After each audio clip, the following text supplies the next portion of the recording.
या ठिकाणी विठ्ठल रुक्मिणी मूर्ती प्राण प्रतिष्ठा जीर्णोद्धार तसेच सुवर्ण महोत्सव म्हणजे 50 वर्ष कार्यक्रमाला पूर्ण या निमित्ताने समस्त ग्रामस्थ मंडळीने सुंदर असं कार्यक्रमाचं आयोजन केलं।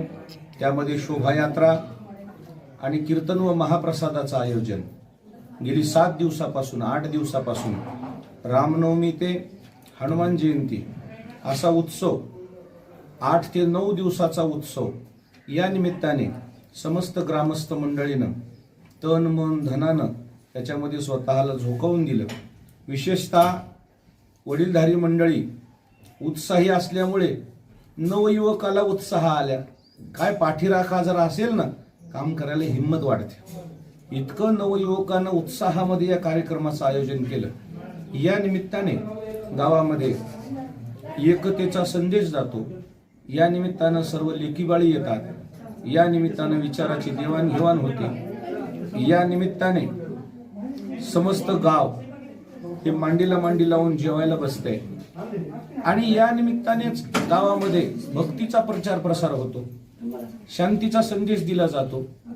अध्यात्म आणि सामाजिकता या दोन्हीचा समन्वय साधण्याकरता केलेला प्रयत्न म्हणजे हा सुवर्ण महोत्सव। 50 वर्ष या कार्यक्रमाला झाले आणि 50 वर्ष एखादी गोष्ट जतन करायची तर 2-3 पिढ्या त्याच्यासाठी कष्ट करत असतात। पुढच्या पिढीनं या उत्सवाचा विचार करून असा हा कार्यक्रम पुढची 50 वर्ष चालवावा या हेतून हा कार्यक्रम अगदी शुद्ध अंतःकरणाने सर्व ग्रामस्थ मंडळीने केला। त्या निमित्ताने शोभायात्रेमध्ये माझा सन्मान झाला। तो मी माझा सन्मान समजत नाही, तो माझ्या गुरु परंपरेचा सन्मान आहे। सद्गुरू मोतीराम महाराजाचा, सद्गुरू मोठ्या महाराजाचा सन्मान आहे असं समजित आणि गावकरी मंडळीला धन्यवाद देईल। धन्यवाद। विश्वनाथ लक्ष्मणराव कराळे, मी तुम्हाला आमच्या विठ्ठल रुक्मिणीचा जो प्राणप्रतिष्ठा झालेली आहे त्या वेळेसपासूनचा तुम्हाला विषय सांगतो।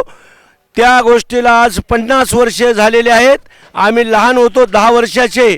आमच्या देखम ही महापूजा आमच्या वाडवडील गावकरी मंडळीनं मिरवणूक काढून भय्य दी अशी मिरवणूक काढली आणि विठ्ठल रुक्मिणीची प्राणप्रतिष्ठा झाली आणि मंदिराचं भव्य दिव्य काम झालं।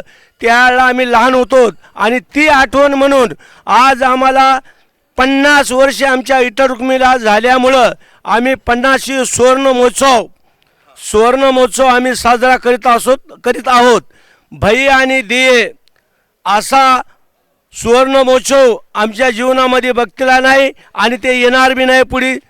आता हे जे आहे आनंद आजच्या आनंदाच्या बाबतीमध्ये आमचं गाव पंढरी नगरी जशी दुमदुमती तशी हरिभक्तानं रंगलेली आहे आणि तो आनंद आम्हाला हा सुख सोहळा स्वर्गी नाही, स्वर्गामध्ये जरी गेलं तरी मिळणार नाही। तो सुख सोहळा पारवा नगरीमध्ये आज साजरा होत आहे।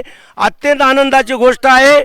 आज आमचे मालक अच्युत महाराज दस्तापूरकर यांची आता पूजेचं कीर्तन होणार आहे। त्यांची भव्य दिव्य रथावर घोड्यावर मिरवणूक अशी निघणार आहे की दिंड्या पताका भक्तवर्गनासोबत मिरवणूक निघणार आहे भव्य आणि दिव्य। त्या मिरवणुकीमध्ये माझा गावकरी मंडळ तरुण मंडळी सर्व तरुणाचा त्याच्यामध्ये एवढा उत्साह भरला आहे। त्यांच्या सुद्धा जीवनामध्ये ही पहिलीच वेळ असेल एवढी आनंदाची।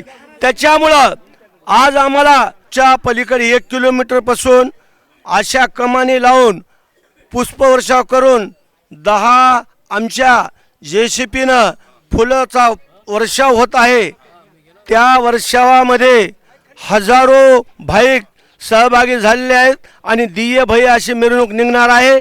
आजची मिरवणूक झाल्यानंतर उद्याच्याला काला हा संध्याकाळचे कीर्तन आमचे मंचक महाराज कराळे यांचं होणार आहे आणि उद्याचा काला असा असणारा नामदेव महाराज फपाळ यांचा काला होणार आहे आणि उद्याच्याला शेवट हनुमान जयंती निमित्त सांगता होणार आहे आणि महाप्रसादाचा लाभ 1 वाजता पंक्ती बसणार आहेत।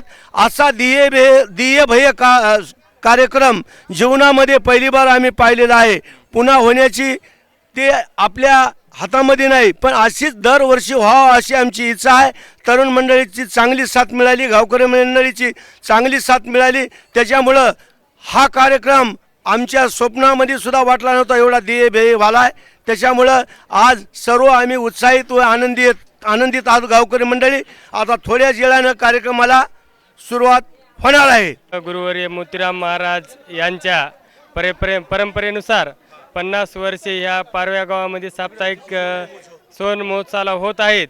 तरी या कार्यक्रमाला गुरुवर्य अच्युत महाराज दस्तापूरकर मालक यांची उपस्थिती लाभत आहे. तरी आम्ही त्यांचे ऋणी आहोत. तरी या कार्यक्रमाला त्यांची भव्य दिव्य मिरवणूक या ठिकाणी होत आहे. तरी या कार्यक्रमाचा लहान थोर माता माऊली सर्वांनी लाभ घ्यावा ही नम्र विनंती. म्हणून सर्व पाहुणे मंडळीचं सुद्धा धन्यवाद.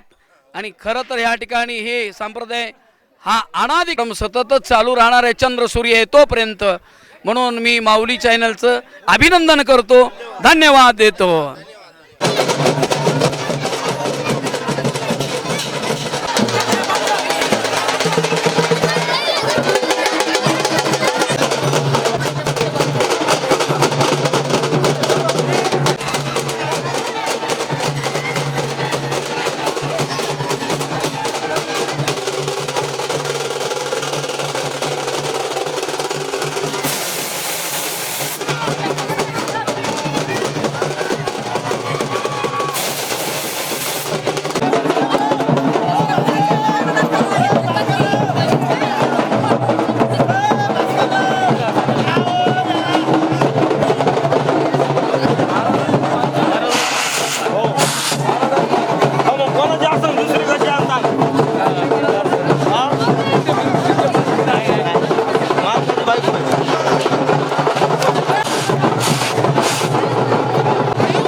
मोरी जाईन झाली ना.